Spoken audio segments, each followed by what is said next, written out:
Good morning, everyone, and welcome to this session on amplifying synergies between nature and human rights in policy and investor action. My name is Tollak Bovitz, and I'm the Sustainable Finance Lead at Rainforest Foundation Norway. We're an organization working to protect the world's rainforests by supporting indigenous peoples in their efforts. At the heart of our work is the belief that protecting nature and safeguarding human rights are not just interconnected, but essential to building a sustainable future. For this reason, we're very pleased to see the Nature and Human Rights Nexus feature on the PRI's agenda for this year's conference. To set the scene for us and provide some context to our discussion, we'll first hear from Special Rapporteur on the Human Rights to a Healthy Environment, Astrid Puenis Riano. She couldn't be with us in person, but she's sent a video recording that we will view on the screen now. Hello, and thank you for the invitation to participate in this important meeting of the Principles for Responsible Investment. I am sorry I could not join you in person in Toronto, but I wanted to share with you this brief message from Mexico City. Today, talking and understanding the synergies between nature and human rights is more important than ever as we face an unprecedented challenge with the triple planetary crisis of climate change, biodiversity loss, and environmental pollution. Of course, everyone everywhere is already impacted, but these crises are exacerbated by systemic inequalities and historic discrimination. This means that people and communities that have been traditionally marginalized are suffering more from the impact of the crisis and also are the ones who have contributed the least to create them. That's why a human rights approach gives an important tool to address this situation, using, for example, the obligation of non discrimination. Therefore, implementing adequate measures from an intersectional approach to consider the differentiated impacts and thus advance effective solutions. The synergies between nature and human rights are maybe better described and understand through the right to a clean, healthy, and sustainable environment. This right was recognized internationally by the UN General Assembly in July 2022 with an unprecedented vote of 161 votes and only 6 abstentions and none single vote against.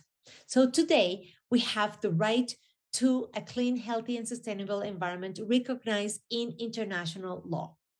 This right, in a lot of ways, recognize what many indigenous peoples and other communities have already recognized and known for centuries that humans are part of nature, and also that humans are interconnected and interdependent with nature. So instead of dominating or conquering nature, it is important that we see ourselves as part of nature. And in that way, understand that protecting nature is also protecting human rights of everyone everywhere.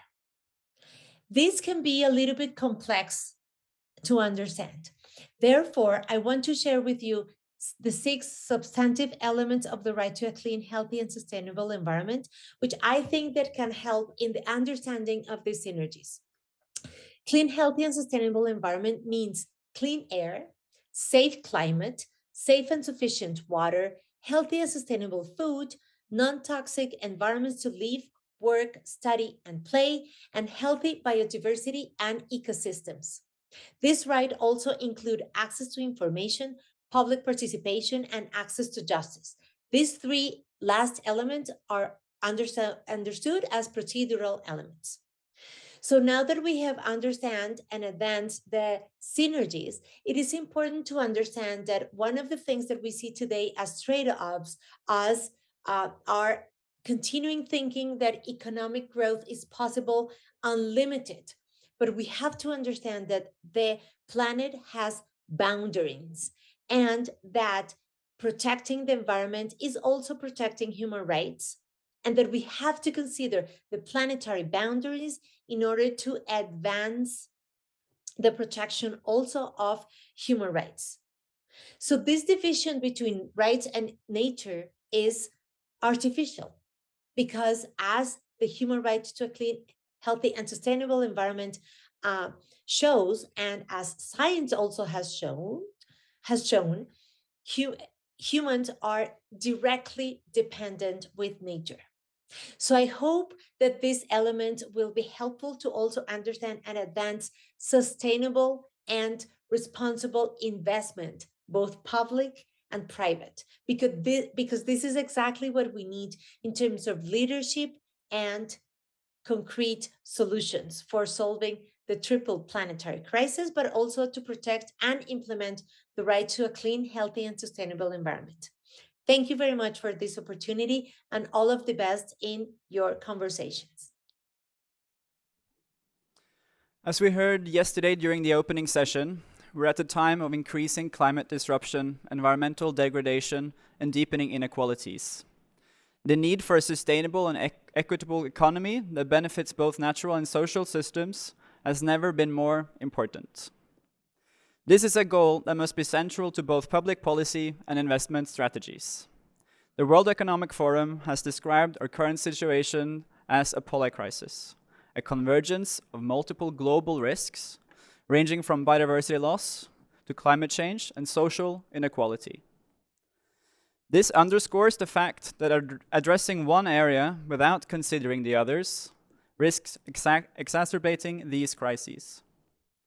But as Simon Mundy asked yesterday, are there necessary trade-offs in the transition towards a more sustainable economy? The special rapporteur in the video we just saw made clear that nature and human rights shouldn't be seen as two issues to be tackled concurrently, but that they are in fact one larger issue. But what does that mean in practice? For us at Rainforest Foundation Norway, this means supporting indigenous peoples and traditional populations in their efforts to protect their environment, to fulfill their rights. Through promoting free, prior, and informed consent and secured land tenure, we link human rights to environmental preservation. By working with investors to enforce corporate due diligence and holding companies accountable for responsible supply chains, we ensure that deforestation and rights violations are avoided, or working towards that goal, making environmental and social sustainability mutually reinforcing. For policymakers and investors such as yourself, the challenge is not only about managing these risks, but also about seizing the opportunities for positive impact. Thoughtfully designed policies and investment strategies can create substantial societal and economic benefits, but there are also significant trade-offs to navigate. This is particularly true in the emerging and developing economies, which are home to some of the most biodiverse rich areas, but also who face pressing socio-economic challenges. For these regions, achieving the right balance between development and environmental conservation requires nuanced approaches that acknowledges the complex interdependencies between nature and human rights. In today's event, we'll focus on how policymakers and investors can amplify the synergies between these areas while also managing the trade-offs. For instance, climate change is both a driver of nature loss and a threat to human rights, particularly for communities most vulnerable to extreme weather, food insecurity, and displacement. It's critical that investors and policymakers alike recognize the broader system at play. A nature-positive transition that ignores social justice will deepen inequalities, while policies that promote economic growth without ecological considerations, as the planetary boundaries just mentioned in the video, will undermine long-term sustainability. The importance of aligning investment strategies and policy reforms with international climate and climate and nature commitments, such as the coming Montreal Global Biodiversity Framework under the Convention for Biological Diversity and the United Nations Framework Convention for Climate Change, cannot be overstated. With the global goal of protecting 30% of land and oceans by 2030, the 30 by 30 goal, and the identified need of US 45 billion annually to halt deforestation in tropical countries, we must ensure that our actions do no significant harms to these efforts while striving for positive impacts. In conclusion, how do we want this decade to be remembered? Will it be turbulent, tepid, or transformational? As leaders like Kristalina Georgieva and Eric Usher mentioned yesterday, the time to act is now. Practically about the following hour, where we'll discuss this nexus, you will be encouraged as an audience to participate and contribute to the discussion via Slido and also by asking questions to the audience. We want to hear your insights on how we can collectively address these critical issues. Your participation is vital to shaping a more inclusive and resilient future for both people and a planet. Thank you.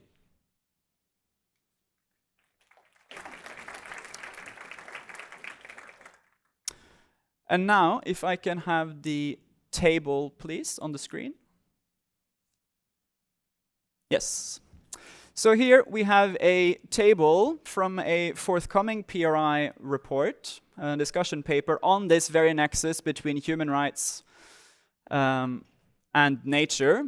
And so the question to you as an audience, whilst now looking at this table, is to what extent the areas of synergy and trade-offs identified now on this screen are exhaustive enough. So that's the first question. And the second question is whether there are other areas that should be highlighted. And to give your input, please now check Slido. I think you should be able to now find that in your UNPRI app. So this is a short binary question. We would really appreciate your input. So I'll give you all a little moment now to have a look at the Slido questions. And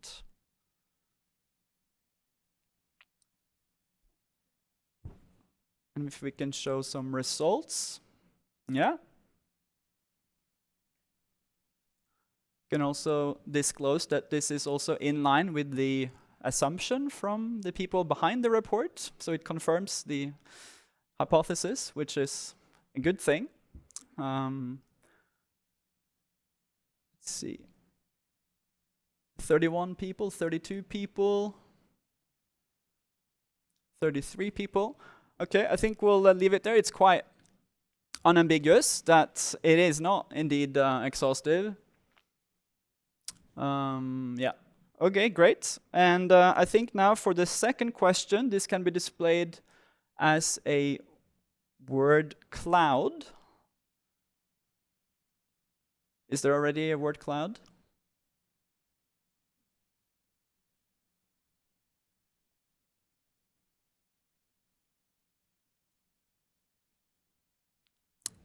Yeah.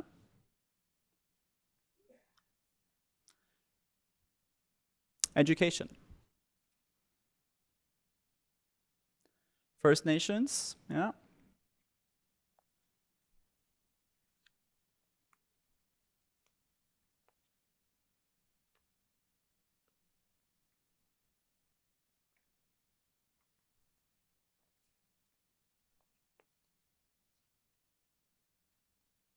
Great. 22, 23. I see 8 more participants typing. 4.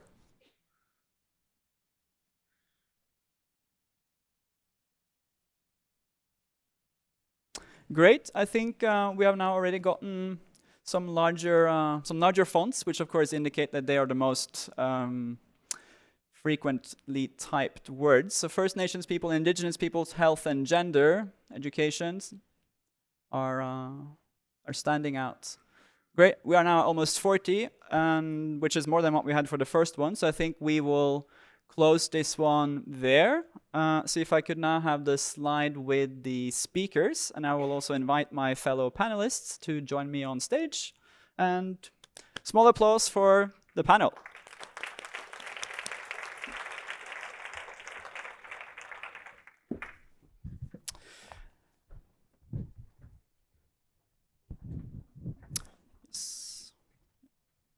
Perfect. So with me on stage, yeah, it's also shown on the screen, but I will nevertheless introduce them. I have with me to my right and to your left, I have Arisa from Life. Welcome. And also further, I have Arisa Kishigami from Chronos Sustainability and also Ben Michel from the OECD. Warm welcome.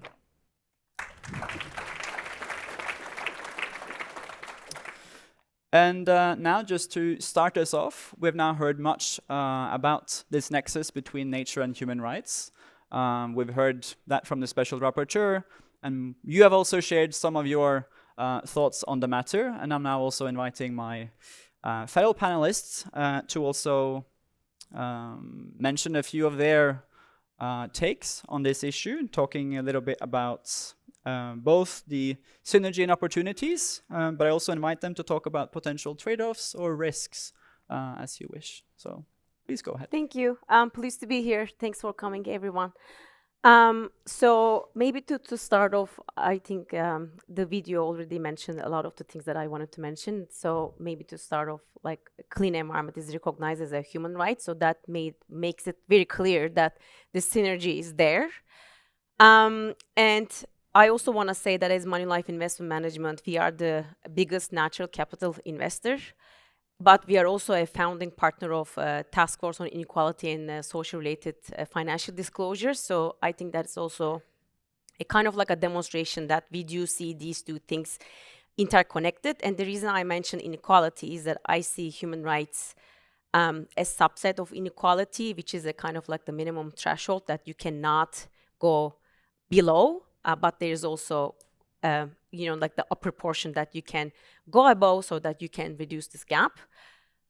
So in terms of my feedback on the synergies and trade-offs, I agree that the table is not comprehensive, and we can always think of other synergies and trade-offs, and it's also not static, it's dynamic. In every, as we progress, there can always be, new emerging trends, new developments that we need to add on the table. But I think the most important thing I want to bring into that table is another column. And that column is the disproportionate effects and disproportionate realization of human rights when it comes to access to nature, when it comes to benefiting from nature. We saw health, we saw jobs, we saw food security, food quality. There are many other areas that we can think about. But I actually brought a few statistics from our daily lives. So since nature is out there, it's in urban, we always think that it's free and everyone can access it, let alone thinking about jobs, people facing barriers in accessing jobs, people facing in accessing health. It's more recognized, but since nature is free, we think that it is accessible by everyone. So since we are in Canada, so I want to speak to a few statistics from Canada and United States. So in the United States, 74% of non-white lives in nature-deprived area versus 23% of white. So you see that there's a big gap between white and non-white benefiting from nature in urban areas. There's also, so a few examples from Canada. 76% of the Canadian households that earn less than 20K annual income have nearby access to a green space in their neighborhood. And this figure goes up to 95% among those who are earning more than $150,000 a year. So even for the things that we think is free and it's equitable for everyone, we actually see that it is not the case. And racialized communities, immigrants, different genders, different sexual orientation, different ethnicity do not benefit from nature equitably, and that makes it obvious that it is a human rights topic. So what I want to highlight is maybe I think when approaching nature, we need to have a human rights based approach. And when I say human rights based approach, I mean everything under the realm of human rights. There are numerous of United Nations conventions that speaks to occupation health and safety. It's about health, it's about mental health, it's about jobs, it's about food, it's about shelter. So whenever we approach nature or nature-related sectors, we need to have the human rights-based approach at the center of it.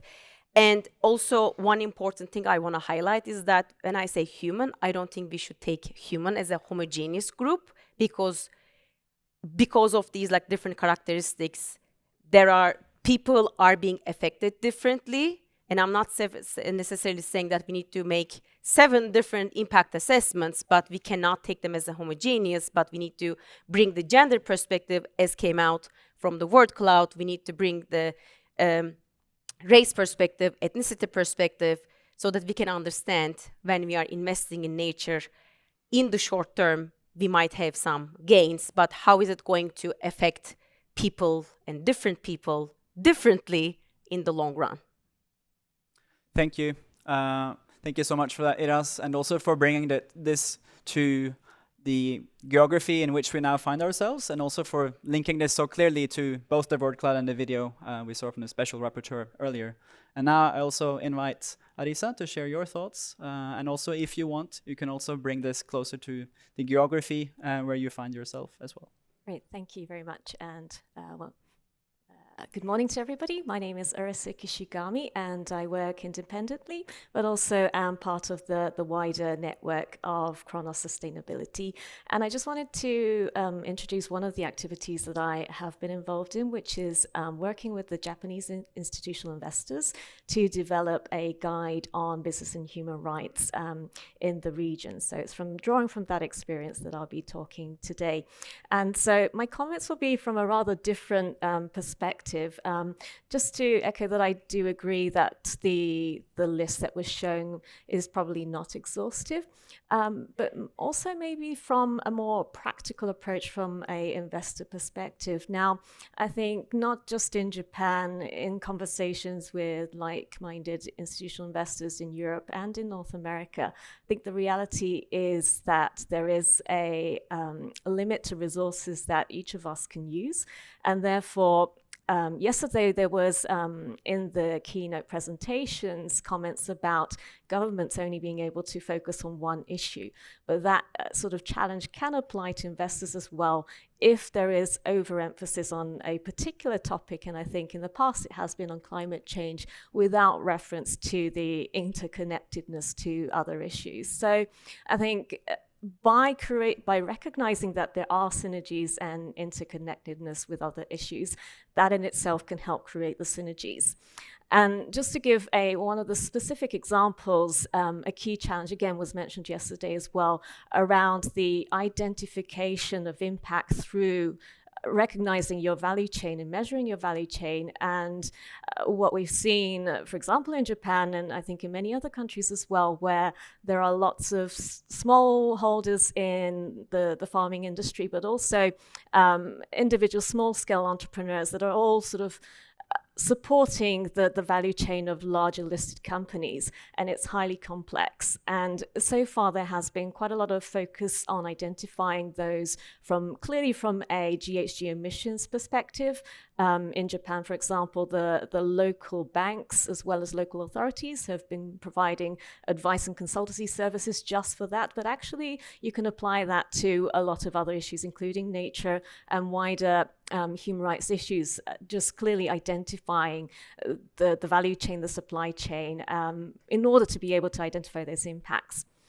The other area I think that can help us to move from trade-offs to synergies is the time horizon we think about in terms of addressing these issues. Now, if you're thinking short term, there are greater trade-offs that happen between potentially job losses versus addressing climate change, for example. But if your time horizon to addressing the issues is longer term, then you can see the synergies between the two. So I'll leave it at there for now.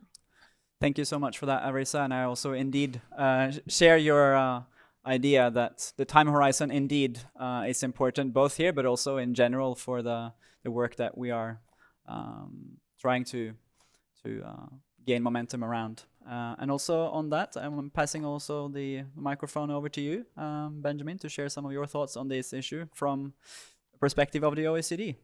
You have the floor. Thank you for the invitation. Yeah, I would like to jump on the time horizon perspective. I think at the OECD, we've been working with both policymakers and businesses for almost 10 years to try to move the private sector to aligning its conduct with global goals.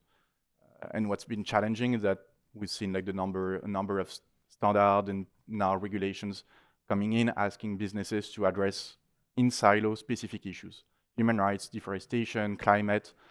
And we understand that there are some synergies and trade-offs to be made. And I think time horizon and also geographies are important considerations for addressing this in a more holistic ways. I think that as private finance businesses, you're being asked to respond to competing demands, and it's not always easy to keep track and not dilute your transition objectives while responding to multiple demands from regulators, but also from your key stakeholders. For us, what we've seen, and I think has been a clear example of this tension, has been the recent EU deforestation regulation, for instance. We've seen that it's created and is facing a lot of opposition both within the EU. We have a lot of farmers saying that they are not able to meet their regulatory expectations, but also a lot of countries around the world, Brazil, Indonesia, Malaysia, saying that the EU is now using also sustainability as protectionism, that there is no clear capacity building for these countries to respond to these regulations. And there is clearly the nexus between nature and human rights, or the rights to development, being impacted when you see that addressing deforestation risk may cut a lot of people out of development opportunities, economic opportunities. So how do you do that? How do you respond? And how do you turn the trade-off into a synergy? I think depending on if you're a policymaker or if you're a business or an investor, you can find multiple outcomes, multiple solutions. At the beginning, now I'm going to try to highlight one possible outcome to how to turn trade-off into a synergy. For us at the OECD, we've been working a lot with multilateral development banks, DFIs, as we see that they're at the center of this nexus. They're financial institutions, but also they have a public mandate. They can be multiplier of positive synergies as they can provide accompanying measures, programs, financing to emerging economies to help them respond to the different expectations and regulations that they're facing. And they also have the expertise and the knowledge from the ground that they can bring to policymakers. Thank you for that, and also for bringing this sort of bit of a summary for what we have been talking about, and also really sort of presenting us with an example of why the need for a just transition is so essential, because the policies that we do need to get where we need to go won't be there if there is lack of support within the different political entities in which we find ourselves. And of course, the European deforestation regulation, or also the nature and restoration law in the European Union, are examples of this, which I'm sure many of you also paid attention to last week. So thank you for that. And now we will open up the floor to give you the opportunity to ask questions specifically related to this nexus. And I think there is a roaming mic that is being passed around, and also for those of whom you prefer to do this via slide, or you can also put comments there. So if you want to do it that way, that's also possible in the meantime. But you have the floor. I'll do it the old-fashioned way. So my name is Doug Beal. I work with Boston Consulting Group, and I lead our work on social impact and just transition. And it's interesting. I think I think we all agree that there's multiple things we are trying to solve for over the next 30 years. You go back a few, I think our climate friends were a little bit focused probably too much on carbon and greenhouse gas emissions at the expense of everything else. Now we're all coming to a realization that this is more of a multivariate equation. Yeah. Then there's many nexuses. There's the nexus of climate and social. There's human rights and biodiversity. There's X and Y, right? And I'm going to ask kind of a question that's probably impossible to answer. But I once had somebody, it was an event actually around the planning of TISFD. And somebody at that event said to me, hey, Doug, you know what? I get this whole thing, just transition, but like, what's the real intersection? Is it 1%? Is it 1% of our social problems or opportunities we can solve through climate mitigation actions, or is it 30%? Because if it's 1%, let's just bang out climate and we'll solve social separately. And I think you could say the same with this nexus. If it's 30 or 40%, there's that interdependency, then we better damn well do it together. Any idea, and I don't think this is possible to even calculate, but any idea what it is and why are we thinking about this nexus as being so? By the way, I think it's important. I'm just asking this question because I think it's. Yeah, does anyone want to try to answer an impossible question? Sure. Well, I am always for qualitative indicators. You know, like the focus on quantitative indicators actually started to make me sick. So everybody is chasing, you know, like number of such and such, percentage of such and such, you know, like as if, you know, like percentage of women in like boards will bring inclusion in a workplace, just to give you an example. So I don't know the percentage, but I think it's higher than 30%. We live in an ecosystem where we all depend on each other. We depend on nature. I don't want to say nature depends on us. It's not. I think even like the increase, like risks, issues, like even, you know, like the fact that we are talking about biodiversity loss and climate change because it affects us and we are trying to control something, and I think we are in the realization that we are not in control for that, but we are definitely dependent on nature and climate. The entire state is being like evacuated today. I'm like referring to United States. To me, the importance is to have this realization, and to your point, do not be short-sighted, because the short-sighted benefits may actually have negative impacts in the long run on people, and sometimes we need to take actions that are I don't want to say like you know, like if we say that if we always chase like benefiting people, then it comes with the trade-offs on nature, and then it will again, like in the long run, will negatively affect badly people. So we need to keep this like a balance and have an understanding of how they, you know, like intersect with each other. I did not respond to your question, I'm aware. A comment to a comment. Yeah. Does anyone, you want to jump in as well, or are you satisfied with? Yeah, you want to jump in? Yeah. No, I think it's so as at the OECD, we're an evidence-based organization. All the policy advice, we try to have very quantitative metrics to back our assertion, but we realize with the polarization of the world that we also need to bring the narrative into the way that we design policies and standards. So I think the just transition narrative is also very important to also bring the global south into climate action. So I think trying to quantify everything, I think it's going to be sometimes difficult, and also sometimes we'll sometimes find like some numbers that may not fit what we're trying to achieve. On human rights, it's been quite telling. A number of human rights issues are not financially material. It's for a lot of investors or companies, it's quite nice actually to have child labor in your supply chain. So we've been working on that, for instance, because it can benefit you sometimes to have adverse impact on people, nature, and to benefit from the exploitations of these different nexus. But that being said, I think that it's really bringing a narrative to explain why we are doing everything and why we are trying to achieve these goals that have been collectively agreed on, and they are not something that we're trying to impose. So there are going to be trade-offs. I think the goal is making sure that there is transparency in the way that we implement the different trade-offs. Excellent. I think that's a good sort of complementary answer as well. And I think further question, I think I saw a hand over here, if the roaming mic could fly in that direction.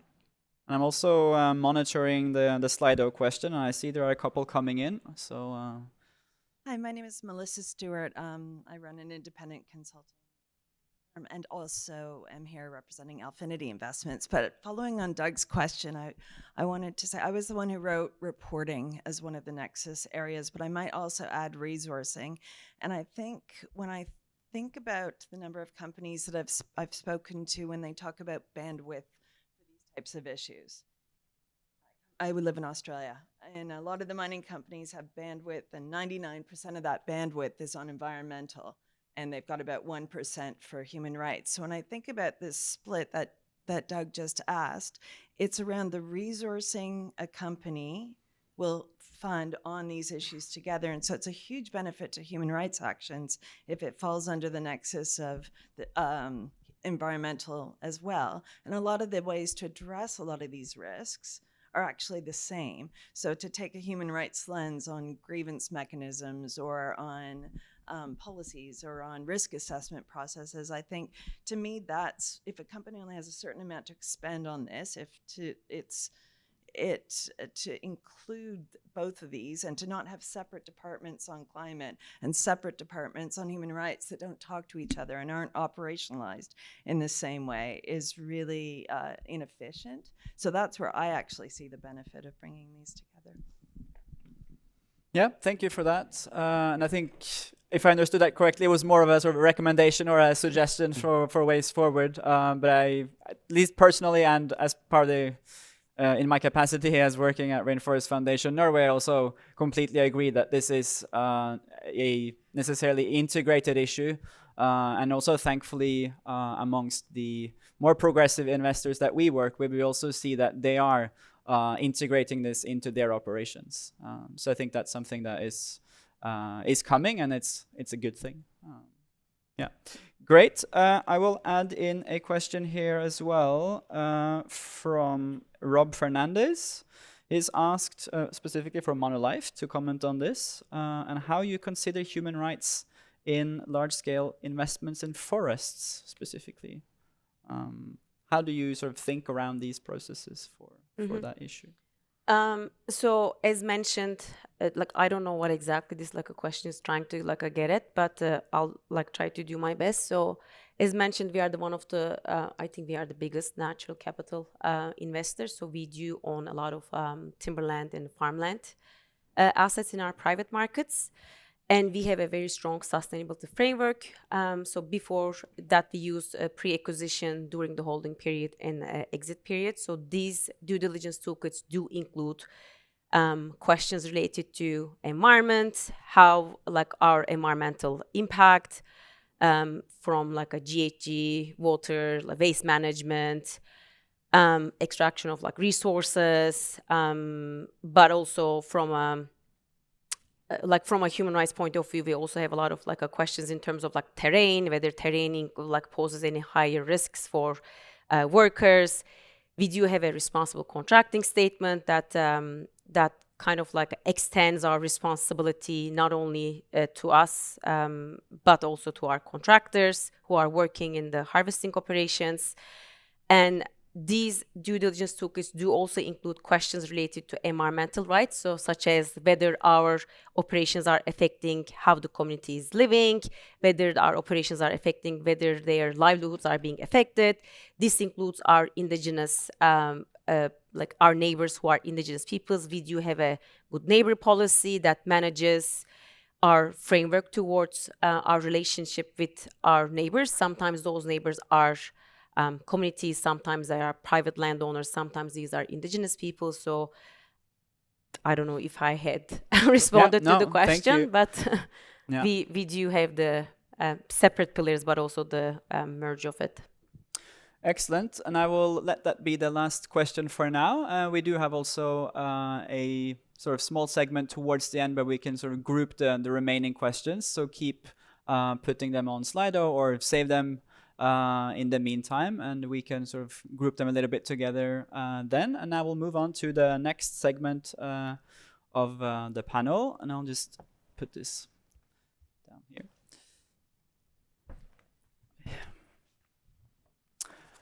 And now, let's see here.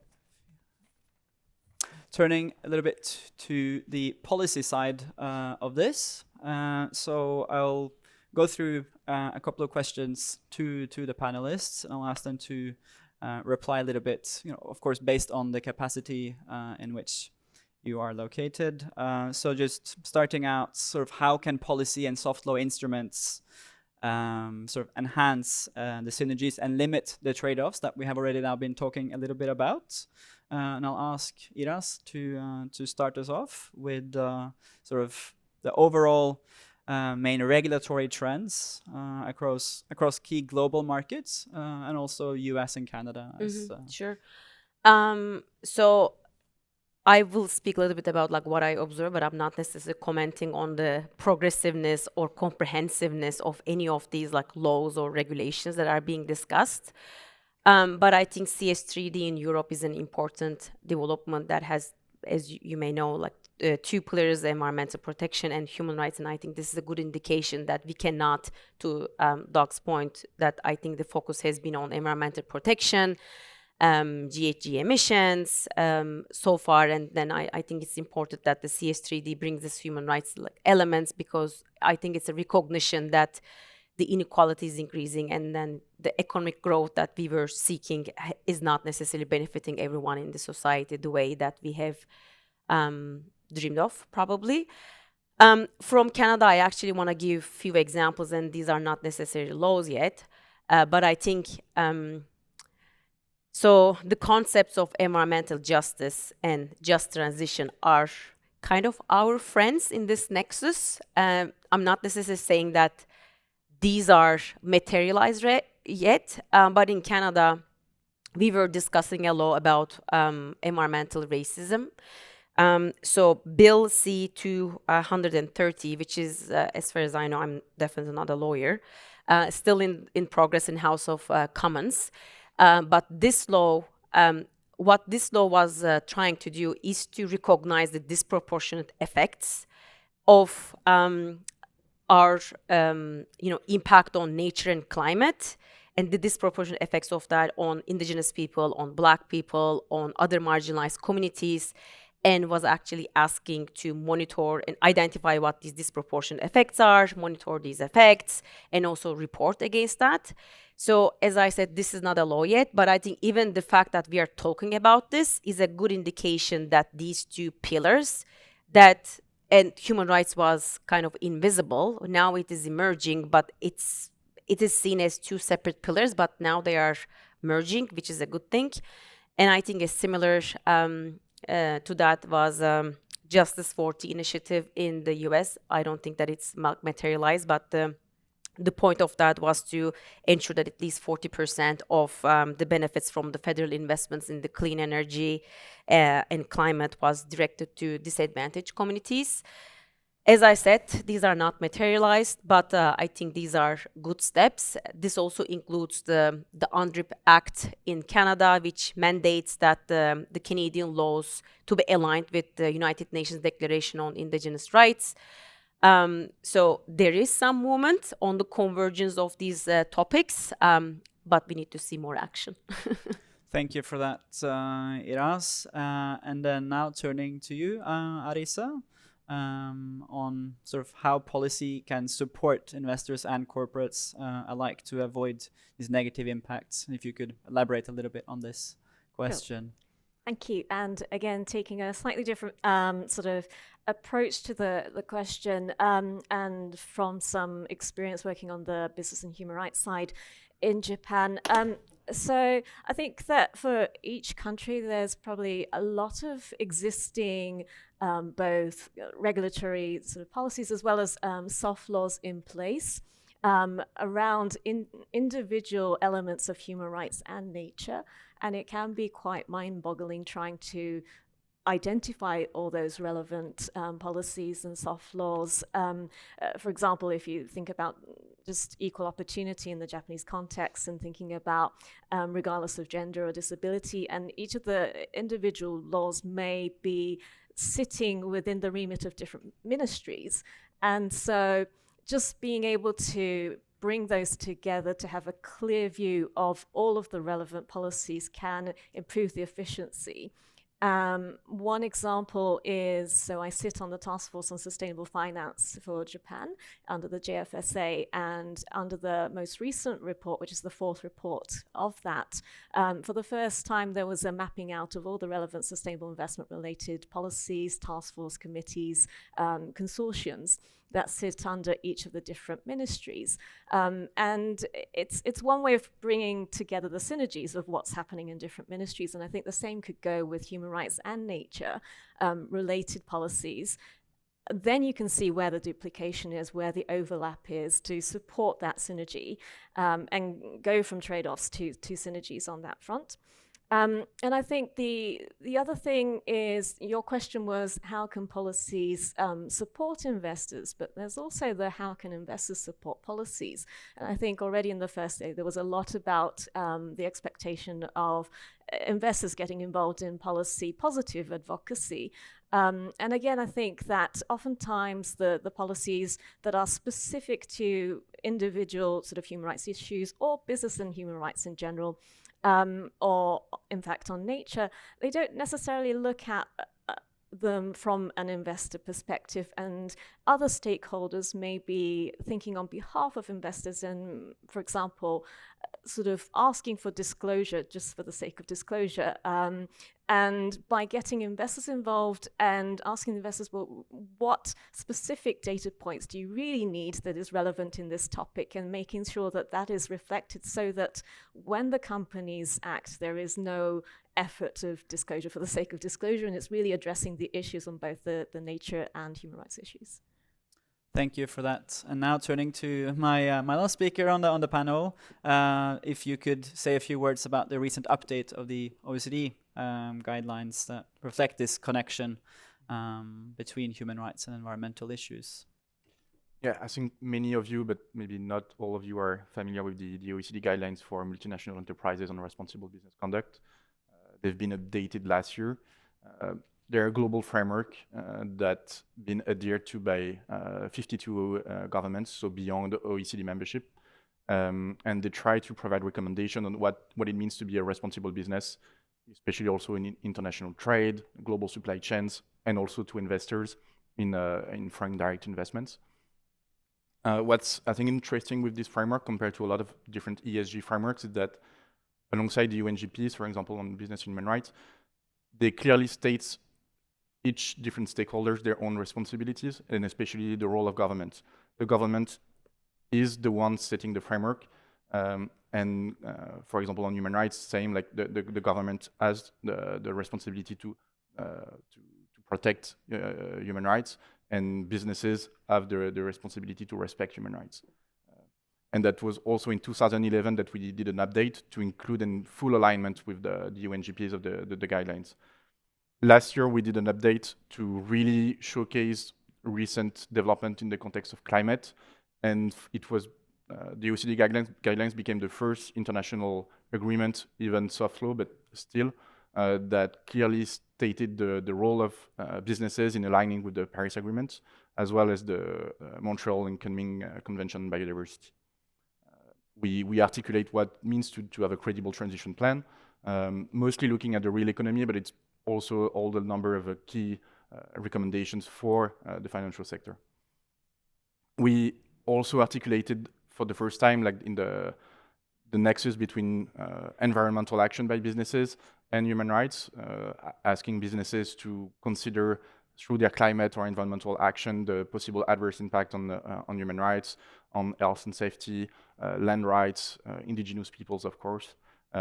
And through that, also the framework have also been increasingly reflected in a number of regulations around the world. As you may know, it's usually used as do no significant harm or minimum social safeguard criteria in a number of taxonomies around the world. It's also being reflected in the EU Sustainable Finance, the SFDR regulation on principal adverse impacts. But the framework is evolving and moving all the time. And for us, the goal is making sure that we raise awareness on the different recommendation it can give businesses to act responsibly. For us, it's been also very important last year with and this year with CSDDD, was taking the framework to another level, because now it's going to be like reflected in a mandatory regulation. For us now, it's really making sure that there is meaningful implementation of the standard, also working toward interoperability. We have a number of countries around the world who are using these different standards and regulations and transposing them into national regulations, but it can create sometimes conflicting or overlapping expectations for businesses. It can be a challenge, so the goal is making sure that we have clarification in terms of, and the goal is also to move toward like mutual recognitions, making sure that if you comply in one country, you also comply in another, and making sure that there is a simplified approach for businesses and not like create overly burden for businesses who wish to align their conduct with the guidelines. Thank you for that, Ben, and also for providing us with a nice bridge to the next segment of this session, which is about the tools that are available to investors. And just because you so nicely now did discuss already a little bit the usability for investors of these guidelines, I want to stay a bit with you, Ben, and allow you to come in first on this last segment and comment specifically on sort of how human rights risk-based due diligence can support action as related to this topic. So with the guidelines, we have a number of guidances, either topical or sectoral, to help, including institutional investors, doing due diligence on human rights, climate, environmental issues. We actually published also last year a specific guidance for institutional investors on how to do due diligence for climate risk and impacts. It's really a different approach, for example, compared to TCFD or ASSB, because it's really like how you contribute as an investor to climate change by financing polluting or GHG emission-intensive activities. It's not looking at the financial risk that you can create, but really your impact. For us, through due diligence, we see 4 ways you can use the tool to support like better understanding the nexus between nature and also climate, nature, and human rights. First, because it's a holistic approach, you can really better identify the different risks that are flowing from your climate action, from your net zero commitment, from your net zero deforestation commitments, and have a more holistic approach in the way that you can understand the transmission pathways it can affect human rights, local communities, indigenous people. Something also that we based on the comment that was made earlier, for us, something that is very important and that we usually call functional alignment. The trade-offs in the nexus, usually they are not simply because we are looking at different issues, they also the results of different compartmentalization of the way that we ask companies to address these issues. You have the procurement department, you have like the risk department, you have also the board. Everyone is looking at these different issues and setting KPIs that can be conflicting or do not go into the same direction. As we mentioned, like usually like net zero and climate has been like the focus. And if we ask the board to sign off on a lot of issues, usually there is like a misalignment between what we are asked different units, business units, and what we are trying to achieve as an entire organization or as an investor. So functional alignment is really important in making sure that you break silos in the way that you address your different risks. Secondly, for us, what is important is, of course, meaningful stakeholder engagement. I think there is, for us, 2 types of important stakeholder engagement. Bottom up, really asking from the communities that are going to be impacted by your actions on climate and nature, really asking them what's going to affect them, what are efforts that you're going to require from them. And in that sense, it's very useful also because the due diligence process is risk-based. We're expecting you to also, in going back to the time horizon, to understand how your climate or nature action can have an impact maybe tomorrow or maybe in 10 years. And in that case, it also gives you more leverage in addressing the impacts if it has an impact tomorrow, maybe in that case you can prioritize this human rights issue over the long-term climate impact that you may have. But that's really through stakeholder and meaningful stakeholder engagement that you can do that. There is also a more top-down stakeholder engagement with experts. Experts can also be indigenous peoples. They know far better than many other stakeholders how to address nature-related risk and impacts. So really it's convening these different groups to advise your risk management process that you can make meaningful contribution to different goals that you're trying to achieve. And maybe finally, something I would like to highlight for investors specifically, that investors, they have the ability to affect the transition of entire sectors, especially through UNPRI. There are, as a collaborative initiatives, they sometimes can shift an entire industry in one way. It's really understanding your cumulative impact as a different group of investors that you can also better transform a trade-off into a synergy.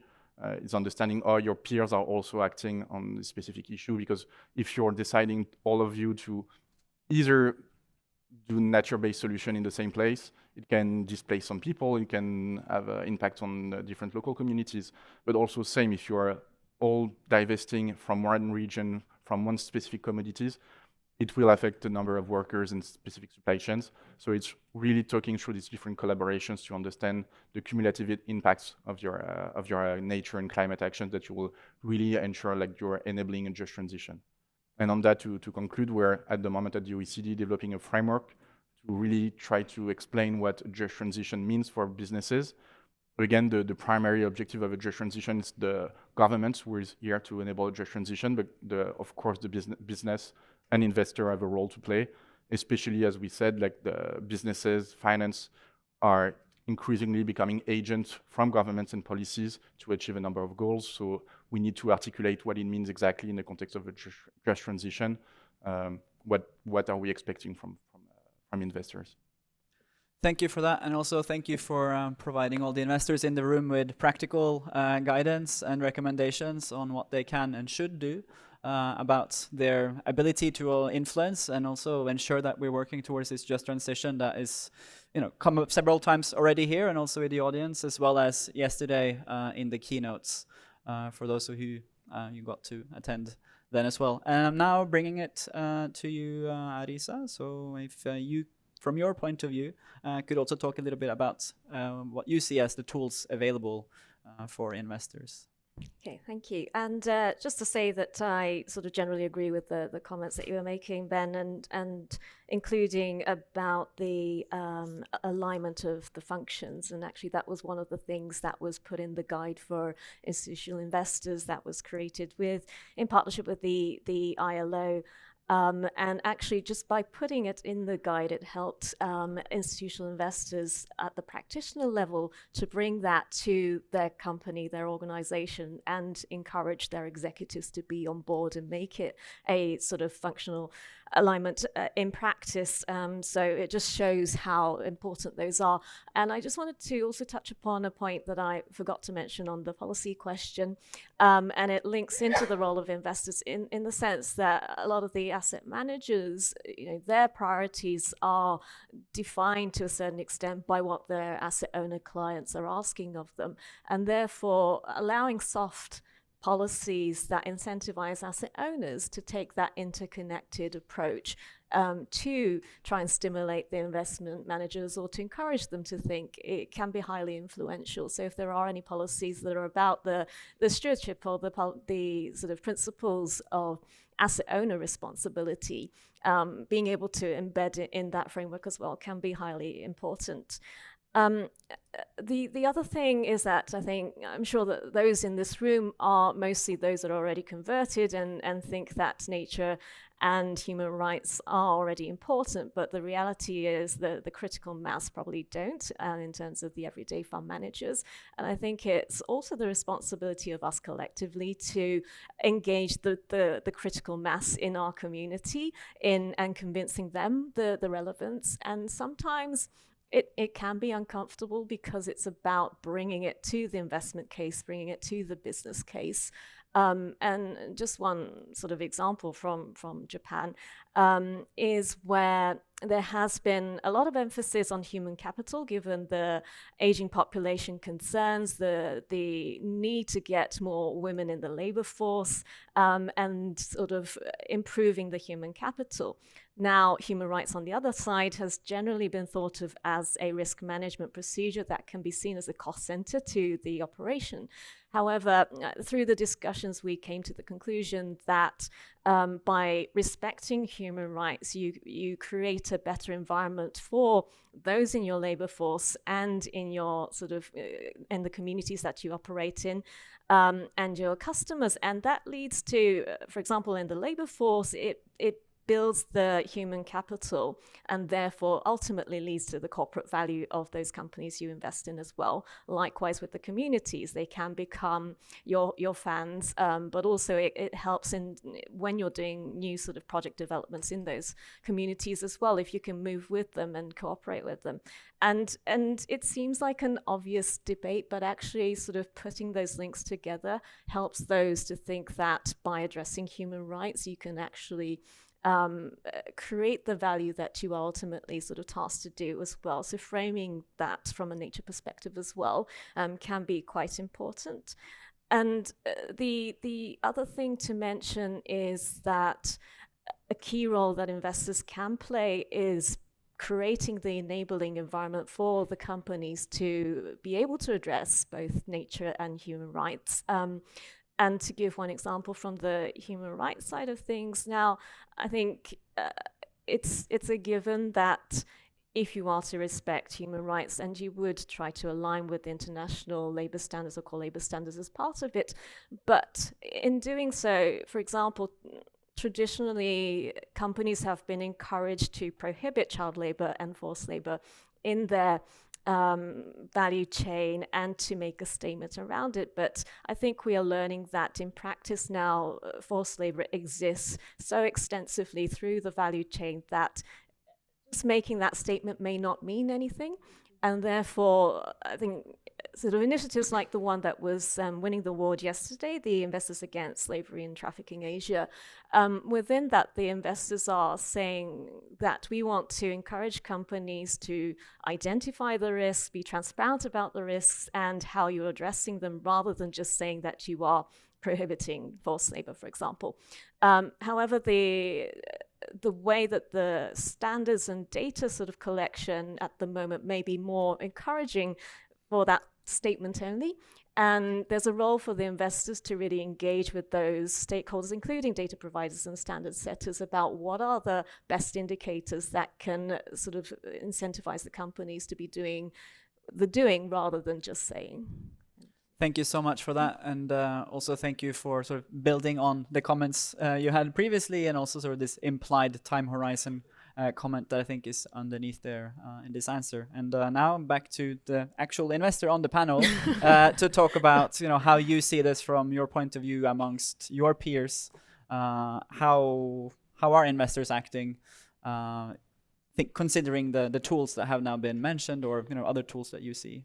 Thank you. Available as and in the monitor, I see I have 0 seconds left, so I'll give you 2 minutes. Okay. 3 minutes. And actually, many of the points that I was planning to raise is already raised by my colleagues, so I appreciate that. It's great that we are aligned what you are thinking. So we indeed do benefit from the OECD guidelines, and like we did not mention UNGPs, I guess, like in this session yet. So United Nations Guiding Principles on Business and Human Rights. So for every asset class that we have in private markets, we did, based on the UNGPs, aligned with the UNGPs, we have conducted salience assessment. We have identified where we can potentially have impact on people, which includes environmental rights, which includes nature-related rights. So all investment teams, all operations teams are now aware what those are and what the mitigation measures are. And when I say that now aware, Manulife is a very old institution, so we already have a lot of measures in place, but they are brought together from a human rights point of view. So that is like one thing. So once we know what the material salient topics for us are, these are well integrated into the due diligence tools that we are using in the pre-investment and pre-acquisition. On top of that, some of the assets we are directly operating them. such as our timberland and agriculture assets. For real estate, we do have third-party managers, but I think certifications is also an important tool to use. For example, in timberland and agriculture, our assets are FSC and SFI and Leading Harvest certified. And when you look at their principles do include environmental as well as labor, as well as human-related factors. So I'm not saying that you have the certificate, so you're done. You need to keep monitoring your operations, your business, but certifications do provide a good framework for you to follow, and you are being audited, so that's also a good option. And in addition to direct operated assets, we do have like board seats and minority shares in some of the other assets we have. But overall, I think one of the key, sentences that we use that is the backbone of our workplace culture, is the good stewardship is good business. So, and we use that in every asset class we have in the pre-investment, during the holding period, in the exit stages. So therefore, we do bring not only for the direct operated assets, but for those that, depending on the control, like obviously as an investor in not every asset, we have the same level of control, but depending on the control, varying on the control, we do try to engage with our portfolio companies on these topics, which includes human rights and nature. Anything else I wanted to add? Maybe one last thing is the impact assessments. So especially for certain sectors, impact assessments are a requirement. I think it's a really important tool because, for example, in Canada, there is an Impact Assessment Act. I know it's not the case in every part of the world, and having an act also doesn't mean that it is properly enforced or it's comprehensive enough. But it's really helpful because if these impact assessments are regulated, and if they are comprehensive, if they bring the human rights and the nature and the climate, all these pillars together, and if the corporations are obliged to use them, for investors, it's also easier to engage with companies on them. Thank you so much. And that also concludes this segment, where we'll now have a brief Q&A. Many of you have been very productive, so I have a very long list here. So I encourage you to stay after the event if you want to follow up. But I will take one of these that is currently trending, and it's about land use, the land use lens, and whether, could that be a useful way of thinking about it, since most, if not all, of natural ecosystems and biodiversity habitats also have a human function? Could it provide an integrated approach that we have discussed a little bit during this session of considering nature, human right, and economic interest at the same time? So, any of you, whether this is something you see as a feasible strategy for investors, or see you, Ben, you're nodding a bit on the... No, we actually just conducted a study to look at the different metrics being used by ESG rating agencies to assess different types of ESG risk. And land use is, for example, for deforestation being used, also with TNFD that happened last year, and to assess deforestation risk. I think the problem with land use is that it's quite binary, and sometimes investors will look at the metrics and say, it's land use intensive, so maybe there is a huge risk of deforestation, and they will not really look what's behind land use. And also for us, we are also a bit worried sometimes with this kind of binary metrics or indicators that can incentivize exclusion or divestments, where we see the due diligence tools are really being a tool for engagement. As you said, like for us, it's really stewardship. Try to understand what's behind land use and the indicators and the different metrics, because there's a lot of different realities between land use. Some of them are managed by indigenous communities or local communities in a very sustainable way. Others are a bit more problematic, and that's really why you need to identify, and that's why the indicators is a useful starting point, but it's not the end of your due diligence process. You want to comment on this as well? Yes. So we do have a deforestation policy in our timberland and agriculture assets. So it's publicly available. So we do not benefit from any like a rated. I don't know, how do you say it? Land. But maybe a different lens.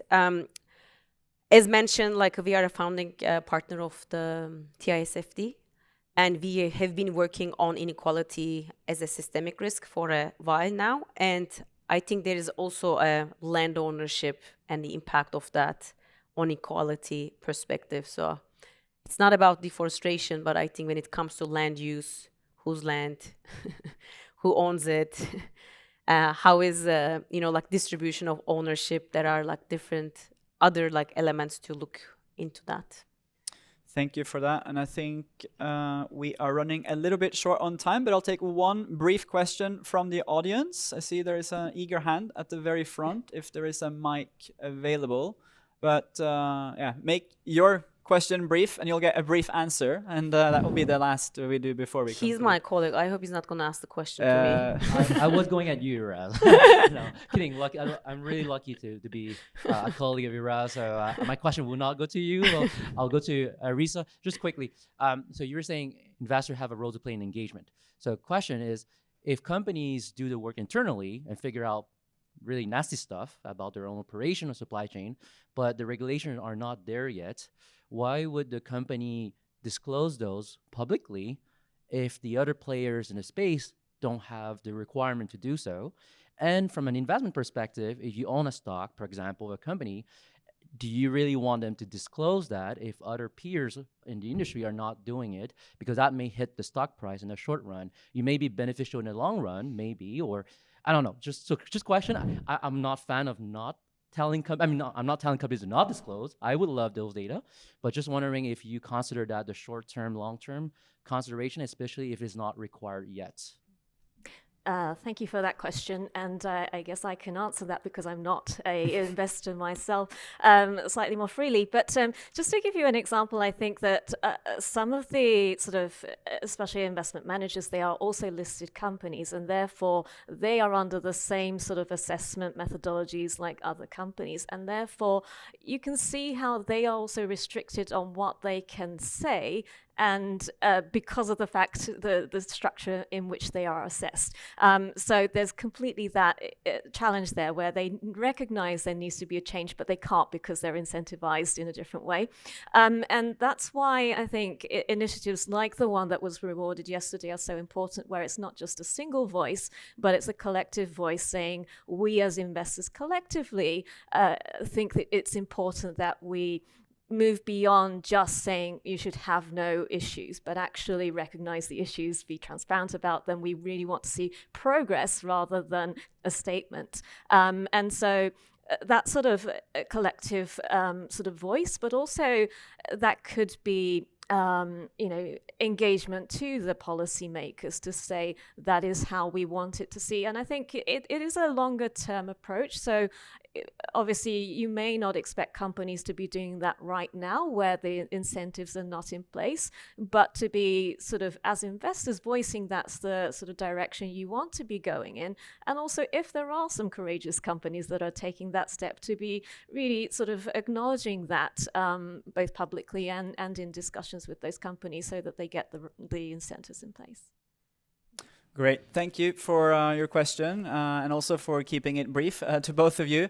I just now want to thank you all for coming and also thank my panelists and also just sum this up as a very educational session for myself personally, and hope it has been also for all of you.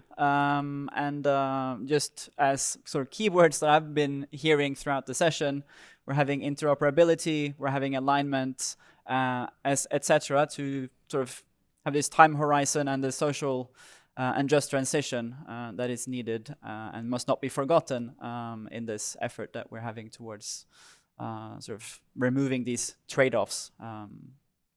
So with that, I thank you and hope you're having a good rest of your day.